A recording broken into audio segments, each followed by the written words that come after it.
There's 67 million iPods out there now, and a nice proportion of them, are fifth generation video iPods. And I think the people with video iPods, they use them mainly for music, but they also want to take advantage of the video aspect of it.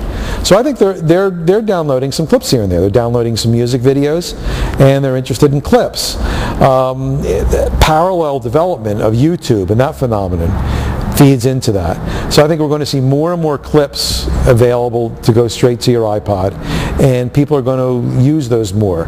And the Saturday Night Live sketch, the Lazy Sunday, was a good example of the way people would download things. I'll bet a lot of people with video iPods never really wiped Lazy Sunday from it, and in a quiet moment they'll pull that up and relive the moment with the cupcakes in the Magnolia Bakery. So when you look at the future of the iPod, you have to realize two things.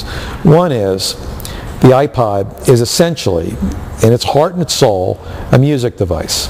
So Apple would do well, and I think Apple understands this, to keep improving the experience as a way to listen to music. And they've done that. Even in the most recent iteration of iPods, they came up with an improved navigation system, which was good because the hard disks are getting bigger and people like to find their songs. So it's a little easier to find that one song among 20,000 you might have in your music collection.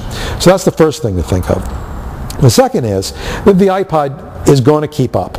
Apple is going to keep up with the developments that we're seeing, that the Zune starting with wireless, and other places are interested in developing wider screens and phones and other sorts of things. I think iPod will get into those areas. Apple supposedly has a patent for a full screen iPod with a virtual click wheel that just pops up there, and you can manipulate it on the screen, on a touch screen. So a lot of people expect to see something like that come up maybe in the next year.